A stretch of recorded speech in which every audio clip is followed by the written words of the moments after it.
Okay, welcome back to part two. Hopefully you've gone and had a look and found out how much screen time has increased in the intervening 4 years, and you may well have also come across the piece of information that I did, which tells us that in this year alone, we've apparently on average increased our screen time by about 44 minutes.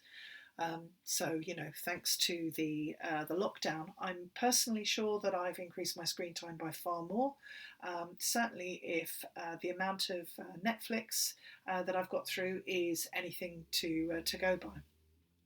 So this particular image, this chart, shows the use of social media by country, but it is from 2016.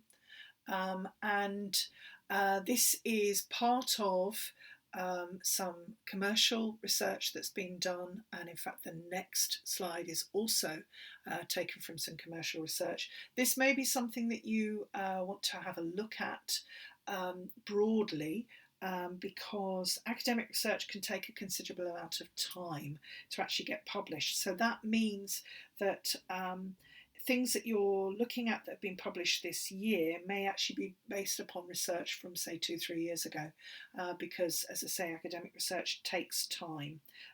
The publishing process is quite lengthy. Commercial research gets published far quicker.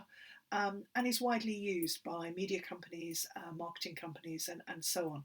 So it can be quite useful to look at what's being said within the industry. So this particular chart shows us that the UK is around about third of the way down on social media use by country. So it has us at around about 59% of the population using social media. Now, as I said, this is from 4 years ago, so it may well be the case that it may be more than just under 60% use social media now. We may have more people using it, and certainly, it is the use of smartphones is very, very widespread in the UK, and that's where most social media and most media consumption happens, is on our smartphones, contrary to what this 5-year-old report from Reuters says. Now, this is still interesting though, but as I say, it's 5 years old. So Reuters was suggesting 5 years ago that digital news, so news in particular, news websites were being accessed. If we look at the UK, which is the third from the right there, they were being accessed mostly by laptop and desktop computer at 59%, which suggests that actually this was people at work, because that's people are most likely to be using laptops and desktops for work rather than entertainment or on their commute and so on. So they put the smartphone use for accessing news as only 42%, but as I say, this was 5 years ago. So if you were going to talk about something like this in an essay, I would strongly recommend that you go and see if you can find, and you only need to find it by Googling what percentage of smartphone use, or how do people access the news now, and also you can go and look at websites like Reuters, which is an international media company, and you can also have a look at the place where this particular research was posted, which is in Nieman Lab, and they are a commercial research lab that looks particularly at journalism. And another one that's quite useful is the Pew Research organisation, so that's PEW. And you will see that, yes, that it's quite heavy usage on smartphone, but I would recommend that you go and, as I say, have a look and see what type of social media people are using, and what the demographics are and so on. And particularly for those of you that want to work in the media or in publishing, I would strongly recommend that you get yourself a Twitter account, because Twitter is where an awful lot of jobs in those particular sectors are advertised, and not just jobs, an awful lot of internships appear on there. And in fact, an awful lot of large media companies actually have a Twitter feed just for their jobs. Okay, so let's have a look at an analog newspaper page. So I say analog because this is a traditionally printed newspaper page, and yes, we've got an image of it here, but it's from the front page of the Financial Times that was printed, so it's not from their website. And of course, because it's printed, we don't have moving images, but we still have coloured images and photograph images. And coloured images have only been appearing in British newspapers for around about the last 35-40 years. Coloured printing was brought in for newspapers in a widespread use during the 1980s. And before that, it's always just been black ink that's been used on the white page. The Financial Times is slightly different. They have traditionally always used this pink coloured paper, but normally newspapers have a white newsprint paper, and as I say, the printing done on it is just using black ink. And of course, photographs have only been appearing in newspapers for about the last 100 years or so.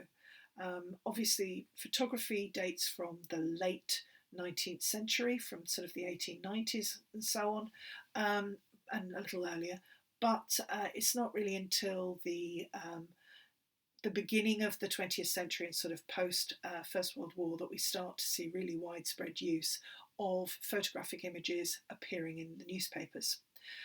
So, and of course now digitalisation means that most of the time we're actually viewing these newspapers online rather than actually purchasing the hard copy. But if we look at this hard copy newspaper front page, we still see there are multiple modes being used here, and we read these different modes. We don't just read words, we don't just read the printed text, we also read the images. And that, if you've read the suggested reading for this week, and particularly if you've had a look at the work val, you'll know that the image is extremely important when it comes to actually communicating the news. So this Financial Times is, this covers from 2016. I think it was September 2016. So it was, I think it's 2016. And I'm saying that, I'm wondering actually if it's later, but certainly, it's around the time that Trump had either just taken over, or he didn't actually get inaugurated until January, but it could well be, if it is 2016, it could be that this is the news story that's there at the top, where the photograph of Trump is. So we've got that news story, Trump's turbo fuels global bond rout. This was people investing in bonds, stocks and shares and so on, but bonds. And that was actually boosting the global market. So this is good news that people within the financial sector seemed to think that Donald Trump, certainly 4 years ago when he started his term, was going to be very good news for the markets, for the financial markets. And in part that was down to Donald Trump's own personal sort of marketing, his own brand, and he's talking very much to the financial sector because he was from that in some respects, because of course he was a property developer. So what we've got there are sort of multiple modes. We've got text, we've got images, we've got at the very top a photograph of Angela Merkel, and then underneath that Donald Trump, and then other images as well. There's a picture on the right hand side, a very small one, of Vladimir Putin, and then other pictures going down, and an advert at the bottom right hand corner. I'll come back to that advert because that's quite important positioning.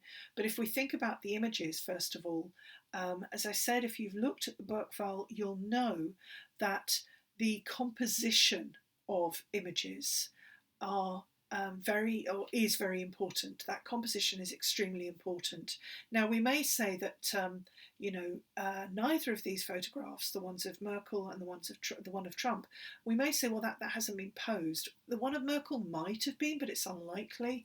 But certainly the one of Donald Trump doesn't appear to be posed. That seems to be him walking off stage after having given a talk, a speech. And we've got the American flag in the background and him, as I say, walking off stage. So it's not necessarily being posed, but still a selection process has happened. And, we need to be aware of that. If we are going to read text critically, we need to understand what the words mean and why certain words have been chosen in place of others. And when we look at photographs in the media, we also need to read those critically. We need to be aware that a selection process has taken place, an editing process has taken place.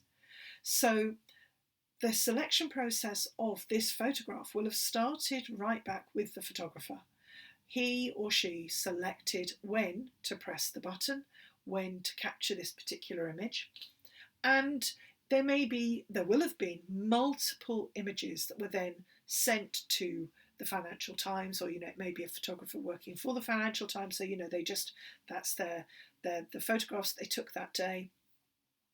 And then the picture editor of the Financial Times will have made a choice that they want that particular image used alongside this diagram of the bond yield and the projected yield of how things started to improve. And we can see, if we look at that diagram, at the beginning of September in 2016, the bond yield, so how much money people were getting from their bank bonds, was quite low. The return was only 1.5%.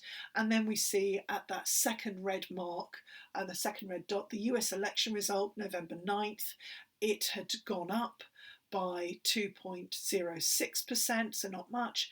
But then by the beginning of December, and I think this newspaper is from the 2nd of December, so the day before, it had jumped again. So, Trump getting ready for taking his position as president was fueling the financial sector in America. And, we could, of course, go and have a look at what's happening in the financial sector in America today, but, we're not going to do that.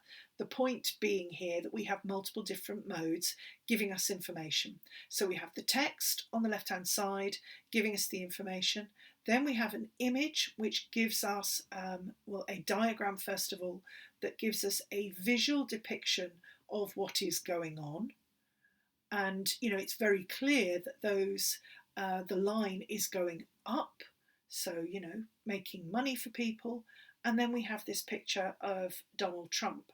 Now, that picture, as I've said, has been chosen, but I certainly think that is not necessarily a particularly positive image of Donald Trump. He is stooped over and his head is down. Which is quite a sort of a defeated pose. So it's unusual that has been chosen and possibly actually speaks more about the editorial stance taken by the Financial Times. So that, is quite interesting as far as reading the photo is concerned. The other thing that's interesting is that the main headline on the page. The next thing down, Davis reveals UK would be willing to pay EU for single market access. Which is, I'm not going to pass any comment about that, but 4 years on, and that's interesting. That, of course, David Davis, who was the Brexit minister at the time, he has gone. I have no idea even who the Brexit minister currently is, because it's a bit of a revolving door. But yes, that's interesting, that there was that talk of paying to get single market access, which was paying to be in the EU. Anyway, let's move on. Right, the last thing that I wanted to mention about this page is the photograph down at the bottom right hand side. So that is an advert, and that's probably the most expensive positioning of an advert, the most expensive place that you can pay for adverts on newspapers, the front page, bottom right hand corner, because that's where the eye is naturally led when we look at a newspaper cover. That's where our eye is naturally drawn because we're thinking about turning over onto the next page. We can find out where our eyes are drawn by using eye tracking software. And of course, here at Kent, we have eye tracking software in our linguistics lab. So that is something that we can actually do if we choose to.